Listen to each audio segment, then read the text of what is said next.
It being 7 o'clock Tuesday, January 14th, 2025, I now call the joint meeting of the Gardner City Council and School Committee to order for the purpose of receiving the report from the mayor on the state of the city. The roll of the members present should now be called.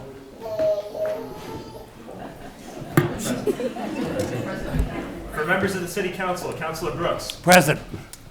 Councilor Cormier. Present. Councilor Durnalowitz. Present. Councilor Harder. Present. Councilor Heath. Present. Councilor Hagelin. Present. Councilor Kaczynskis. Present. Councilor Mack. Councilor Thibault Munoz. Councilor Tassone. For members of the school committee, Ms. Hurst. Present. Mr. LaFreni. Ms. Palavin. Present. Mr. Schwartz. Present. Ms. Ward. Present. Ms. Morris. Vice Chair Cormier. Present. For those who are able, please now rise for the Pledge of Allegiance. I pledge allegiance to the flag of the United States of America and to the republic for which it stands, one nation, under God, indivisible, with liberty and justice for all.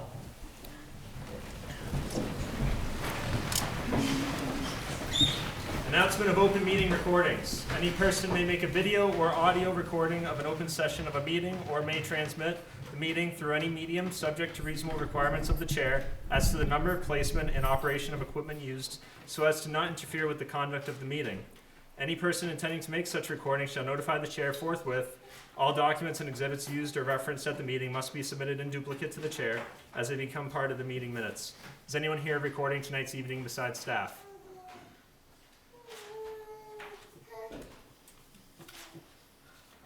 At this time, I would like to recognize visiting officials who are here with us this evening.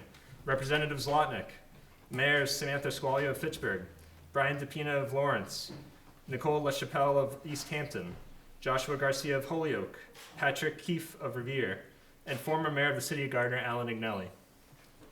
State Representative Meg Kilcoyne of Clinton, Worcester County District Attorney Joseph Early, Select Board members Matthew Brevard of Templeton, Leah Whiteman of Rutland, City of Gardner, Representative and Vice Chair of the Montechusett Regional Technical Vocational School Committee, Mr. Eric Commodore, former state senators Stephen Brewer and Jen Flanagan.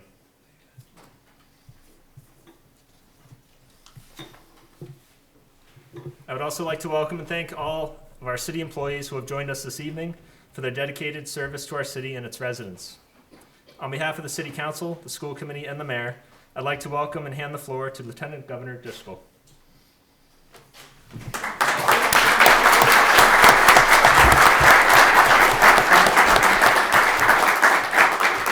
Good evening, everybody, and Happy New Year. It's great to be with all of you, with you, Mayor, as you offer your remarks on your state of the city, with members of the council and the school committee, with team mayors over here. As a former mayor, I have a really soft spot in my heart for those of us who work in local government and recognize the work that you do. And I really want to recognize the delegation as well.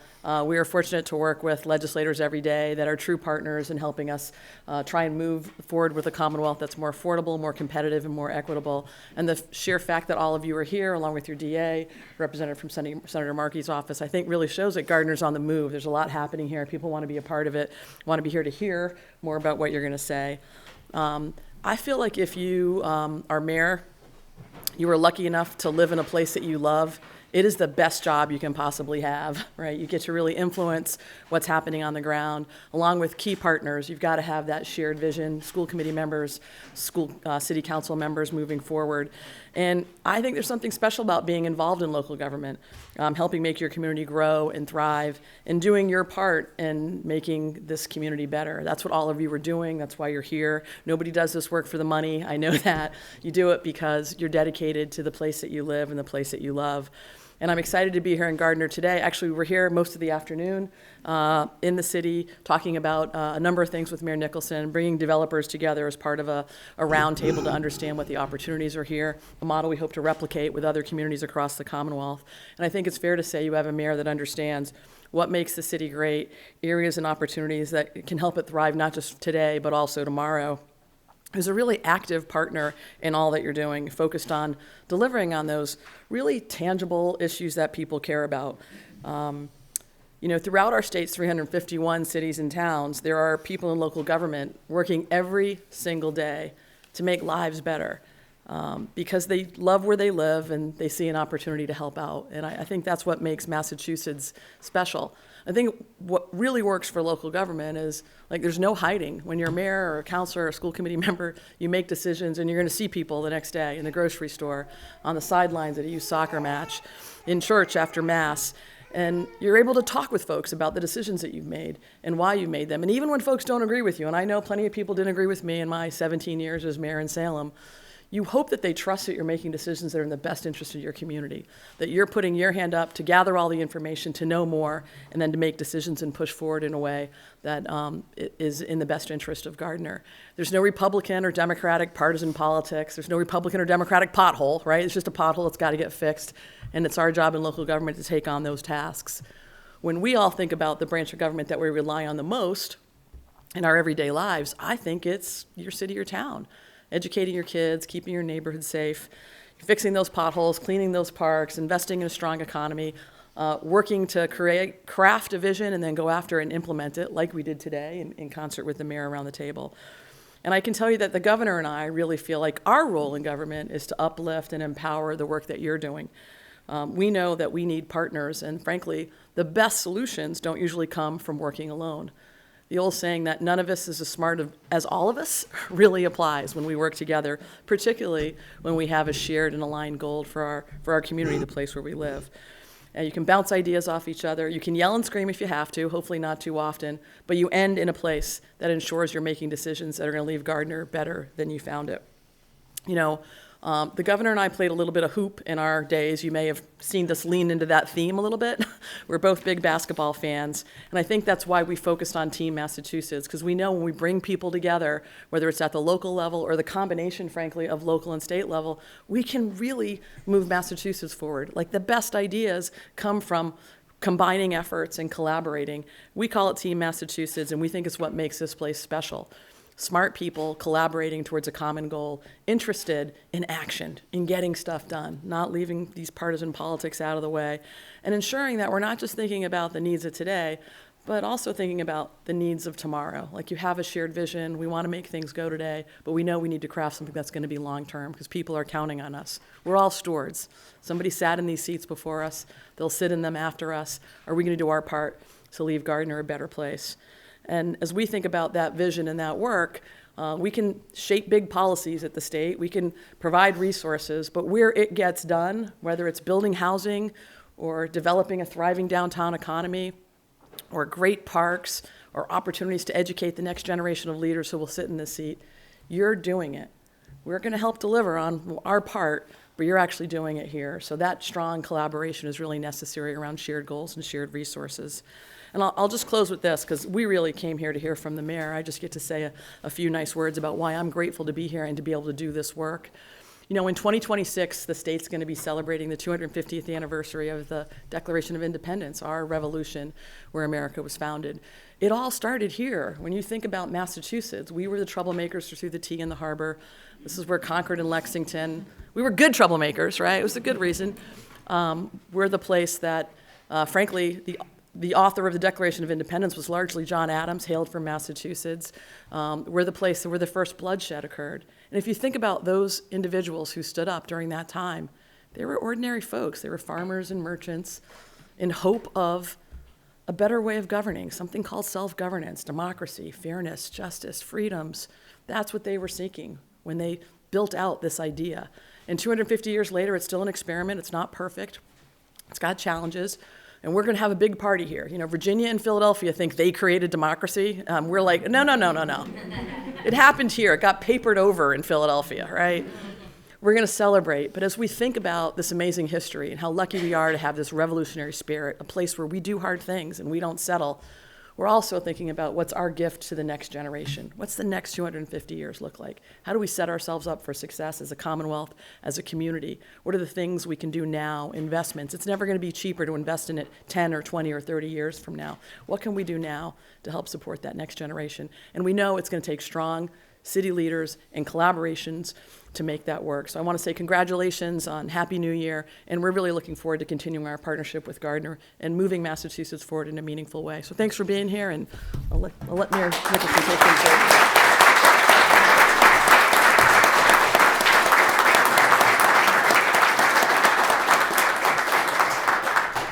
Thank you, Lieutenant Governor. I'd like to now call on Mayor Nicholson to deliver the report on the state of the city.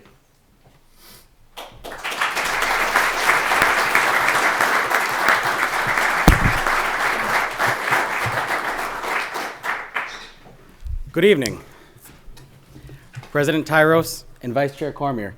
Congratulations on your recent elections to your new leadership positions in leading the City Council and the School Committee. Councilor Elizabeth Kaczynskis and School Committee Member Jen Palavin, thank you for your time and service in the leadership of the City Council and the School Committee. It was truly a pleasure and truly is still a pleasure to work with you both. Thank you for the impact that you made on our city and its residents during your time in the leadership of the School Committee and the City Council. To the other members of the City Council and the School Committee, Lieutenant Governor Driscoll, Representative Zlotnick, welcome. To all of our guests, family, and friends, thank you for joining us here this evening to learn about the great things happening here in our city. To my fellow mayors, thank you very much for all of your support. To my staff, Catherine and Rachel, to all of our city employees and department heads, thank you. We're truly grateful for the work that you do for Gardner, and we know how lucky that we are to have such a dedicated team of individuals working for the people of this city each and every day. And lastly, to my family, thank you very much for the constant love and support that you've always and continue to show me. Over the past year, we brought projects to fruition. We advanced others and embarked on new endeavors spanning across the entire city. Just over a year ago, when I delivered my inaugural address for this term, I said that we would be reviewing our ordinances, policies, and procedures to make sure they met the needs of a modern, growing community. Many of the ordinances in our city code hadn't been reviewed in decades, and in many cases caused unnecessary red tape that stunted growth and stalled development. We lived up to this promise through the work to update our administrative portion of the city code. These changes that my administration submitted and that were approved unanimously by the City Council now allow our departments, boards, and commissions to have increased accessibility, transparency, and communication with our residents while reducing needless and cumbersome red tape. Additionally, last Friday, Governor Healy signed the new amendments to the Gardner City Charter officially into law. After almost a decade since the first City Charter Commission was formed, our most recent Charter Review Committee put together these proposals. They were reviewed by the City Council and approved by the voters in our last election to officially undertake one of the most substantive updates to our city's official governing document in over 100 years since the charter was first enacted in 1923. While this may seem like a small task, the benefit of these updates and the service that is provided by the city to its residents will be a large improvement. I would like to thank all those who took part in reviewing, proposing, and approving these changes. To our boards and commissions, city employees, department heads, the City Council, our legislative delegation, and most importantly, our voters. This is just one example of how citizens and government working together can overcome past obstacles for the betterment of Gardner for years to come. We've also continued to make improvements in our school system. In 2018, Gardner Public Schools set the goal to decrease the number of students leaving Gardner. At the time, 300 Gardner students were leaving our district to attend schools in other places. Since that time, we've cut that number in half, and we've increased the number of students coming into Gardner Public Schools by 70%. This brings in new revenue for the district and substantially reduces the money that we pay out for Gardner students attending schools elsewhere. This is significant because instead of our tax dollars paying for Gardner students to go to school somewhere else, they're staying right here and going to our schools and making a vested interest in their community. This current school year is the first year that more students are choosing to come into Gardner schools than students choosing to go out of Gardner schools since 2013. What does this mean for us? It tells us that we're on a better track to serve our students and our community as a whole. We're keeping Gardner students in Gardner and attracting students from other communities. This makes the foundation of our budget more secure and is a direct result of the investments that we're making in our city schools.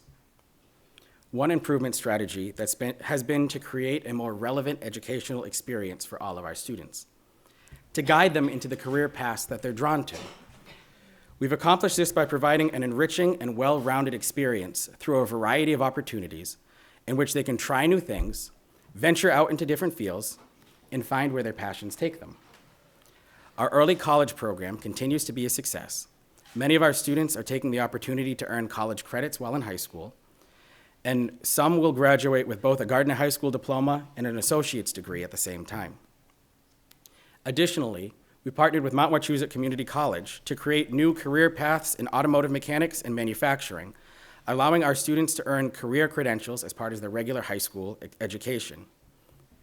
After seeing the success of this program, this year we partnered newly with Monty Tech to design a first-of-its-kind collaboration. Our students attend regular academic classes 1 week here in our schools in Gardner, and then attend shop classes at Monty Tech the following week. And they continue this throughout the year. The students still receive a Gardner High School diploma while obtaining valuable trade skills at Monty Tech, earning industry credentials in the electrical and carpentry trades. In fact, this was so successful during its trial period this year that we're adding plumbing as another option for our students next year. At the elementary school and middle school, we've invested hundreds of thousands of dollars into implementing new curricula in English, math, social studies, civics, science, and social and emotional learning. Professional development for the staff has focused on collaboratively using these materials to create interactive lessons that motivate, encourage, and push students to do their best in a positive, supportive environment.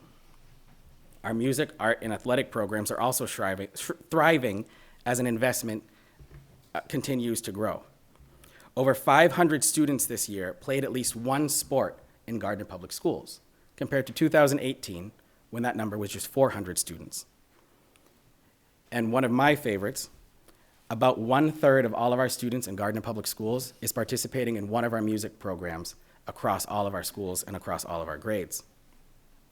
I'd like to take a moment to thank our school employees, the administration of the district and our individual schools, our teachers, paraprofessionals, staff, coaches, and everyone who has dedicated their time and energies into setting our students up for their future success.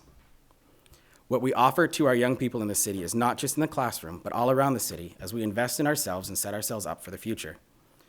Our summer recreation program had a record year in 2024 with over 400 students participating.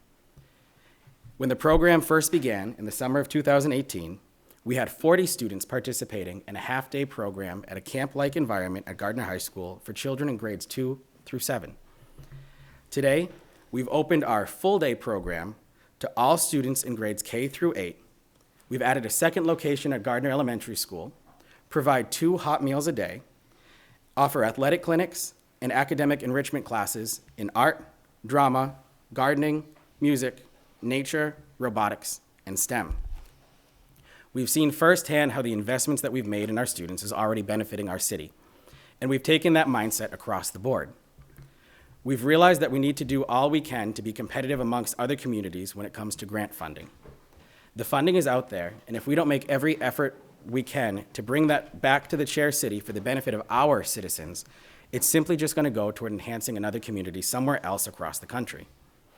To pursue these efforts in the 2 previous years, we've increased our grant writing capacity and brought in an outside firm for professional grant writing. This allows us to pursue more grant opportunities with increased flexibility at a fraction of the cost, and most importantly, frees up our own staff's time to focus on the execution of those projects that receive funding. As a result of this new partnership, since we first hired grant writers for the city, we've taken in over $52 million in grant funding for various projects. This is equivalent to 65% of our annual operating budget, and double what we were able to take in before we had this service at our grasp. Every dollar we receive in grant funding provides greater flexibility for our project budgeting, enables us to undertake larger projects beyond what we could normally do on our own, and strengthens our city as a whole. One area in which the success of our grant applications has been the biggest help has been in our infrastructure. Funded by a $1 million grant, we recently completed the installation of a new water transmission line. This is the main pipe that connects the Crystal Lake treatment plant with the storage tanks located at the top of James Street. While we maintain the South Gardner Snake Pond well as a backup for our system, the water supplied by this transmission main is the main source of water for the entire city. This project, coupled with millions of dollars of our own investment in our infrastructure and the city's water system over the last 4 years, has resulted in us saving an approximate 80 million gallons of water a year in Crystal Lake, which, aside from wasting water, the only reason we lost that water was because it was leaking out of the old pipes into the ground.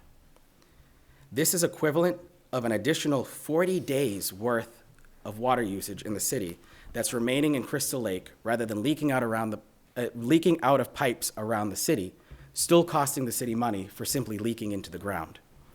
We now have a stronger, more reliable system, ready in the event of drought conditions and climate change concerns like we saw this fall, and it also affords us the ability for further growth and development across the city. On August 3rd, 2021, there was a catastrophic water main break at the Uptown Rotary, which lasted approximately 16 hours long and resulted in the loss of just under 4 million gallons of water flowing down Central Street. The reason for this extended loss was that the shutoff valves in the system were so old, in some cases over a century, that they were either rusted open or broke off when our crews tried to shut them. This year, utilizing both city and grant funds, we've implemented a valve exercising program in which we will be testing every shutoff valve across the city's water system to see where our greatest vulnerabilities lie and replace and correct the failed equipment before a problem arises. We've also begun the construction of a new salt shed to get us better ready for winter weather events, completed a full reconstruction of the runway and taxiway at our municipal airport, begun a full parking development study of the downtown to better plan for our anticipated housing and commercial growth, expanded our bicycle infrastructure, and purchased a new ambulance, fire engine, heavy rescue, and ladder truck for the Gardner Fire Department, all greatly or entirely funded by the support of state and federal grant funds. One of the largest projects that we saw break ground this year was the rear Main Street redevelopment project, with new parking, event plaza, water park, food truck court, and outdoor seating area expected to be completed within the year. This was coupled with the city receiving a $3.5 million Housing Works grant to complete this project with the eventual creation of a multi-story housing development at the location as well. These public investments in Gardner have been matched tenfold by private investments. Put quite simply, we've developed the downtown to a point where we've maxed out the electrical grid in the area and are waiting for National Grid to deliver 7 new transformers for the downtown work to continue. In March of 2023, we created 2 vacant storefront revitalization districts in our downtown and on the Timpani Boulevard corridor, focusing our attention on bringing in new businesses into these areas.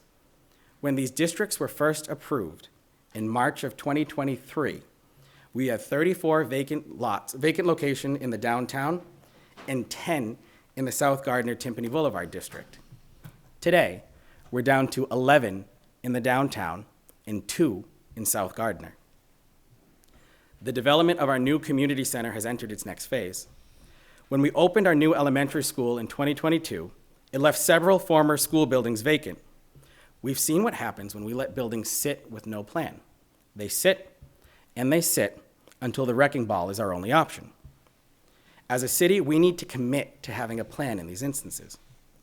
This is exactly what we're doing with the former Waterford Street School facility, taking this building and creating a new nonprofit community center where our partners in the nonprofit sector can better collaborate and cooperate with each other and grow their services to better serve the residents of our region. This year, we worked with a group to create a new farmers market at the center. Over the summer, this brought in thousands of residents and visitors to the location, pumped thousands of dollars into local agriculture, and provided access to locally grown produce, crafts, and other goods.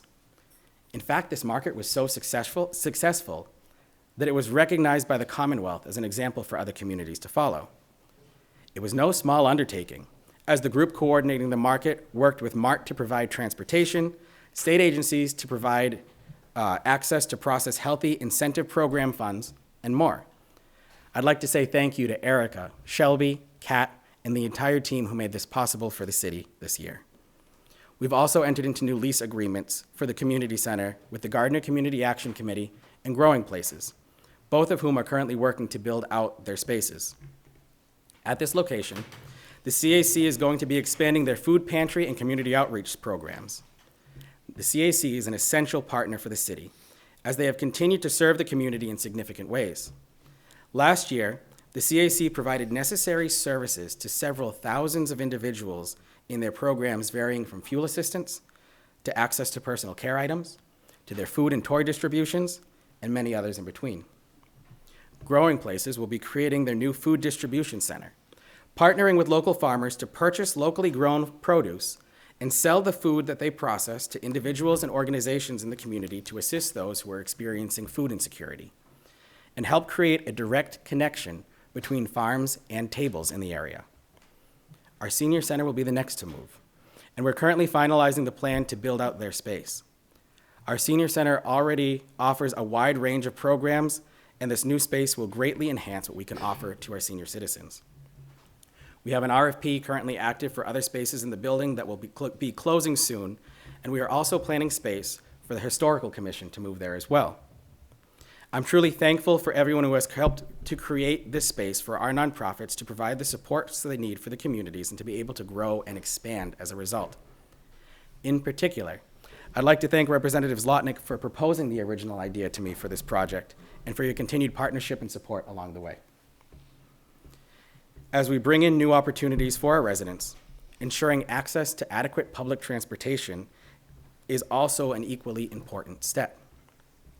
To fill transportation gaps in the city, we've partnered with Woods Ambulance to create a new locally owned rideshare service called Swift Ride. This initiative offers low-cost transportation opportunities for our residents looking to get around the city on an on-call basis.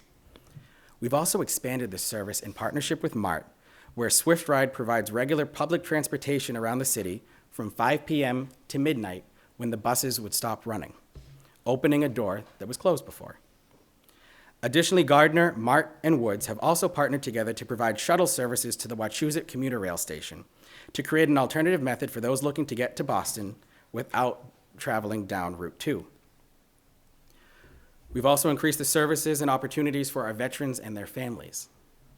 As a means of recognizing those who have paid the ultimate sacrifice for our country, the City Council unanimously voted to approve my administration's recommendation to waive 100% of property taxes for our Gold Star families living in the city. These families have already paid far too high a price in their efforts to preserve our freedom and way of life, and we owe them every ounce of our gratitude and support. We also waived all of the parking meter fees for individuals with certain veterans' license plates in the downtown.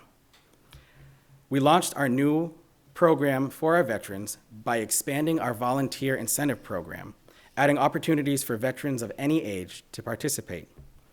This program has been successful with our senior citizens for many years. It's helped seniors, and now also our veterans, get a break on their property taxes and gives the city access to their expertise while keeping costs down, ranging from clerical work, technical assistance, groundskeeping, most popularly at our municipal golf course, and many other areas. The application period for the first year of our Veterans Tax Work-Off program is opened just a bit ago and closes at the end of this month. I look forward to the success of this pilot with an eye towards continued expansion in the future, as well as the continued success of our senior work-off program. We've seen that the path of progress takes time, effort, and dedication to make a true difference. Simply put, moving a city forward is a marathon, not a sprint.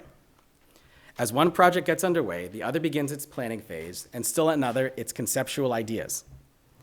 But while things take time, a lot of behind-the-scenes work is happening to make it so that that next step can happen. But that's exactly what we do. We work each and every day to build a community in which people can be proud to call their home.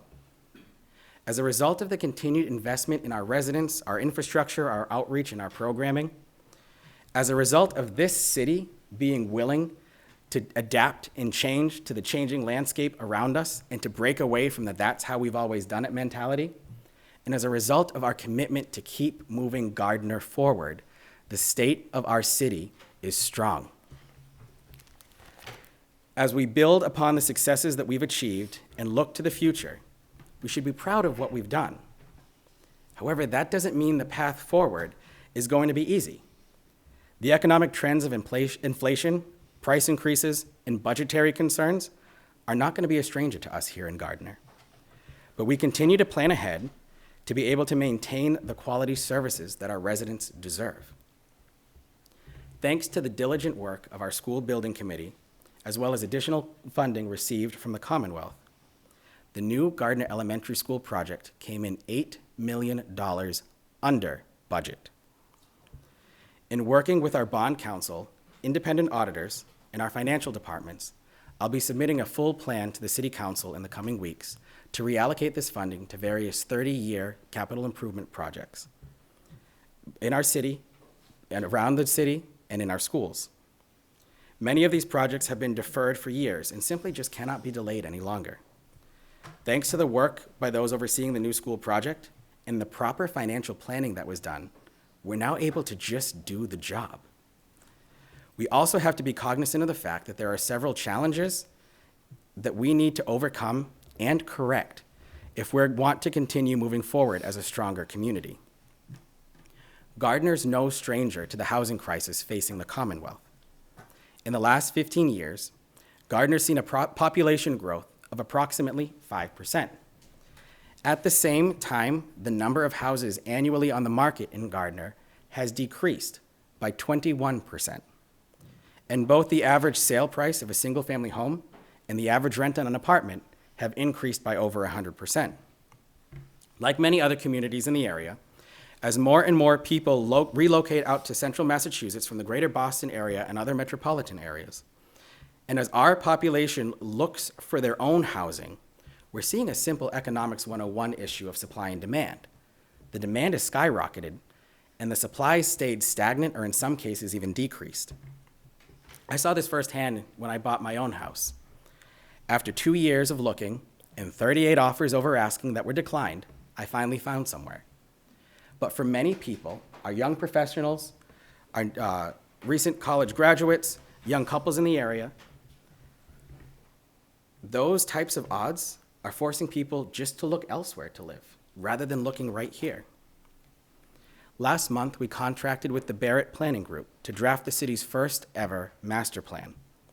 As a part of this process, I've directed our staff and the Barrett Group to include a housing production plan for the city to create a path to new housing opportunities and alleviate these market pressures. At the same time, I've instructed the team to review and draft proposals to address the current and long-term issues of unnecessary red tape that hinders development, particularly with our multifamily properties, accessory dwellings, and tiny homes, addresses issues of housing insecurity and homelessness, identifies areas for future growth, and notes the specific types of housing that we are currently lacking based on the demographics of our population and their needs, and the long-term vision of those needs. This master plan will also review issues of parking citywide, update our 2 urban renewal plans, draft our first hazard mitigation and vulnerability preparedness plan, and create a new economic development plan for the city to guide our steps to attract new businesses and projects, and to correct the deficiencies and shortfalls that we previously experienced. Aside from these plans, however, there are some immediate steps that need to be taken to strengthen our development efforts. The Mackey Park project last year highlighted breakdowns in interdepartmental communications and project oversight. Over the course of the coming weeks, I'll be providing the City Council with a series of reforms and updates to the way that all of our departments interact with each other, reporting is conducted, and formalizing the structure of the committees and groups overseeing these projects through to completion. Additionally, and specifically, there will be more changes to the Community Development and Planning Department with the goal of utilizing the department and its resources to its fullest abilities. We have a lot of projects on the move that quite simply are only waiting for the warm weather to get fully mobilized. With how much momentum we've built in moving this city forward and how much we have in the pipeline, we cannot settle for any unnecessary delays and unforced errors. With these updates to process, policy, and better guidance, these projects that have been in the queue for far too long will be completed with more efficiency. We cannot and will not settle for less. Work for the revitalization of the Greenwood Memorial and the Rome Square redevelopment site are primed to be fully underway and will be completed by the end of this year. and opportunities for growth and development at the Garbos and S. Bent site in South Gardner must be realized and focused on. We have a lot to be proud of here in Gardner, and we've certainly gotten a lot done. In the last 5 years, we've celebrated the opening of our new elementary school. We've reinstituted several of our arts and athletic programs for our students. We've celebrated the creation of over 10 miles of bike paths and lanes, the opening of new parks, recreational upgrades with a new disc golf course, outdoor fitness center, pickleball court, and more. We've seen more private investment in the city to a level that this city has not seen in my lifetime. We've already cut back red tape, but more needs to be done. We've removed many barriers for businesses to open, but more needs to be done. And we've addressed many problem properties, but again, still more needs to be done. We've cleaned up several long-standing legacy issues that have simply been put on the back burner for many years, and through our updates, initiatives, and programs, we've finally just done the job. To put it simply, we've been busy, but that's exactly what we want. There's a lot left for us to do to continue that progress, and we're ready for it. The work that we've done and the successes that we've achieved are entirely thanks to the amount of collaboration and cooperation that our officials at all levels of government have had. I'd like to thank the members of the City Council, the school committee, our legislative delegation, the Healy Driscoll administration, our partners in government at the federal level and across the state, for your continued commitment to come together and build a community that the people we represent can truly be proud of. We may not, have not, and will not always agree on everything, but we share the same commitment to our residents. This is how government should work. In today's political climate, collaboration and effective governments seem so rare and elusive that when it actually happens, it leads some people to think that something's broken when it's actually working the way it was supposed to. Here, in Gardner, disagreements are respectful, criticism is constructive, and our conduct, professional. Far too often, people view political office as theater for character attacks, false claims on social media posts, and misinformation for political gain and simple clickbait. However, we've refused to let that distract us from the work that we just need to do here in Gardner in serving our citizens and our residents. Here in Gardner, when a problem arises, we come together, find a solution, and we just get the job done. Our residents deserve nothing less. As we look ahead to 2025 and what it will bring to the city, I look forward to working with you all as we move Gardner forward to a stronger tomorrow. God bless you all. God bless this great city. Thank you very much for being here tonight. Thank you. Thank you. Thank you.